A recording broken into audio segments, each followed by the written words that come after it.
Hello agripreneurs, mau panen padi 1 tahun 4 kali? Bisa banget, asal air cukup tersedia sepanjang waktu dan pakai varietas yang sangat-sangat genjah. Kita bisa tanam padi 4 kali di lahan yang sama. Sekarang, sudah banyak loh varietas yang bisa dipanen dalam waktu yang sangat singkat. Padi varietas M70D kabarnya bisa dipanen di umur 70 hari. Tapi kalau ditanam, apa hasilnya bisa sesuai harapan? Sebelum lanjut, buat kamu yang belum subscribe, monggo pencet tombol subscribe dulu dan juga loncengnya, agar kamu bisa terus mengikuti video terbaru yang inspiratif seputar agribisnis. Selama ini, pemerintah terus berupaya meningkatkan produksi beras nasional untuk memenuhi kebutuhan pangan masyarakat. Salah satu caranya dengan menerapkan IP 400. Apa itu? Indeks pertanaman padi diharapkan bisa meningkat menjadi 400 atau 4 kali tanam dalam 1 tahun. Dan kalau memang berhasil, IP 400 jelas bisa meningkatkan produktivitas lahan. Peningkatan produksi ini tidak perlu pembukaan lahan baru dan pembangunan saluran irigasi. Tentunya, IP 400 hanya bisa dilakukan pada lahan yang sudah memiliki irigasi teknis dan mengalir sepanjang waktu. Tapi, apa IP 400 bisa berkelanjutan? Lahan tentu bisa ditanami 4 kali setahun kalau dilakukan manajemen yang baik, di mana hama dan penyakit tanaman harus benar-benar dikendalikan dengan baik.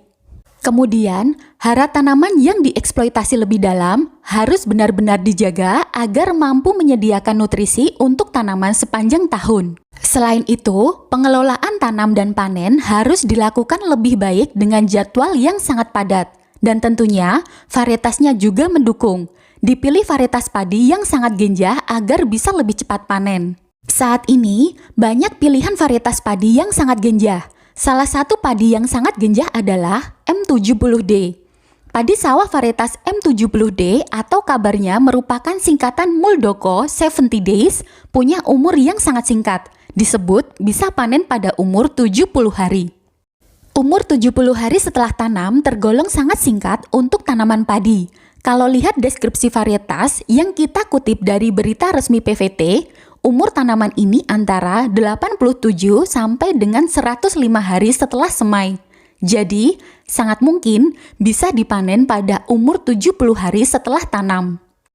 Kalau kita lihat di lahan ini, memang umur sekitar 70 hari bisa dipanen. Tapi untuk tanaman ini akan dipanen pada umur 75 hari setelah tanam, karena akan ditangkarkan sebagai benih yang membutuhkan umur sedikit lebih tua.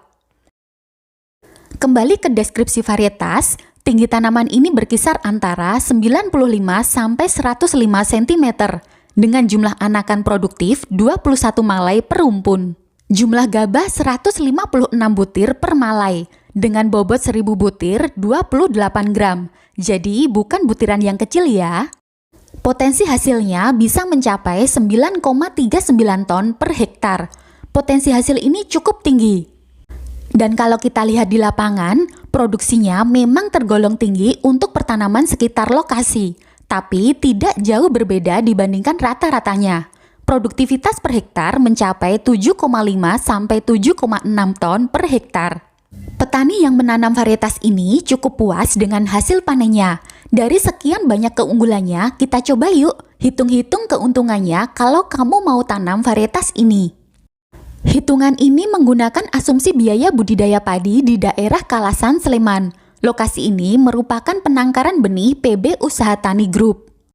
Untuk investasi peralatannya standar ya, seperti biasanya ada cangkul, hand sprayer, dan sejumlah peralatan pertanian lainnya. Biaya investasi alat ini sekitar Rp1.325.000. Kalau disusutkan per musim tanam, biayanya Rp71.333. Lalu, lahan untuk budidaya dalam perhitungan ini diasumsikan seluas 1.800 meter persegi dan lahan persemaian sekitar 30 meter persegi. Biaya sewanya Rp1.500 per meter per tahun. Jadi, akumulasi sewa lahan per musimnya yaitu Rp903.750. Untuk persemaian, perlu benih sebanyak 5 kg dan pengolahan lahan persemaian diasumsikan hanya menggunakan 1 HOK. Setelah lahan siap, benih bisa ditebar di persemaian. Di sini perlu juga pemupukan untuk memacu pertumbuhan benih. Persemaian tentu perlu dipelihara dan dipantau pertumbuhannya. Benih perlu dicabut untuk disiapkan saat penanaman. Biaya persiapan lahan semai hingga bibit siap ditanam sekitar Rp315.000.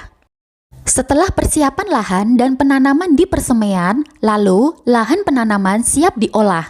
Lahan perlu dibajak menggunakan traktor. Biasanya, sewa traktor satu paket lahan punya harga tertentu. Kita asumsikan seperti biasanya sekitar Rp250.000. Setelah diolah, lahan siap ditanami. Ongkos penanaman biasanya juga bukan HOK, tapi borongan untuk sekali penanaman. Biaya untuk luasan lahan ini sekitar Rp500.000. Jadi, persiapan lahan sampai penanaman butuh biaya sejumlah Rp750.000. Selanjutnya, pemeliharaan tanaman. Pemeliharaan ini sangat penting untuk kesuksesan panen nantinya. Pemeliharaan di sini ada pemupukan, pengendalian gulma, serta pengendalian hama dan penyakit. Pemberian pupuk dilakukan 3 kali pada saat usia 3, 20, dan 35-40 hari setelah tanam. Pupuk yang digunakan urea dan NPK. Pada awal pemupukan diaplikasikan urea untuk pertumbuhan awal vegetatif. Lalu, pemupukan kedua berimbang antara urea dan NPK, dan saat pemupukan ketiga hanya menggunakan NPK. Untuk pengendalian gulma dilakukan sebelum pemupukan kedua, sedangkan pengendalian hama dan penyakit disesuaikan dengan kondisi lahannya. Jenis hama dan penyakit yang menyerang beragam, jadi kita hitung satu paket pengendalian termasuk pengadaan pestisida dan tenaga aplikasinya. Total biaya pemeliharaan tanaman sejumlah Rp1.141.875. Saat panen, tanaman dipanen menggunakan metode manual oleh tenaga panennya. Proses pemanenan ini butuh biaya Rp500.000 dan biaya pengangkutan Rp200.000. Jadi, biaya panen dan angkut ini sebesar Rp700.000. Di hitungan ini, kita juga masukkan biaya pengelolaan sebesar Rp26.500. Jadi, kalau kita hitung seluruh biaya produksinya sebesar Rp3.908.458. Hasil panen di lahan ini sebanyak 1.360 kg. Dengan harga GKP sekitar Rp4.000, penerimaannya sekitar Rp5.440.000. Dan keuntungannya Rp1.531.541. Dengan lahan seluas 1.800 meter persegi, hasil panennya 1.360 kg. Jadi, diperoleh produktivitas 7,5 sampai 7,6 ton per hektar. Produktivitas ini cukup menarik karena umur tanamannya pendek dan bisa dimaksimalkan tanamnya menjadi 4 kali dengan dipadukan varietas genjah lain. Perlu juga perpaduan berbagai teknologi agar bisa mewujudkan IP 400. Tentu ada banyak hal yang harus diperhatikan selain varietas yang ditanam. Semoga video kali ini bermanfaat buat kamu. Jangan lupa like dan juga share videonya. Kamu bisa juga beri kami masukan dan diskusi di kolom komentar. Ketemu lagi di video berikutnya.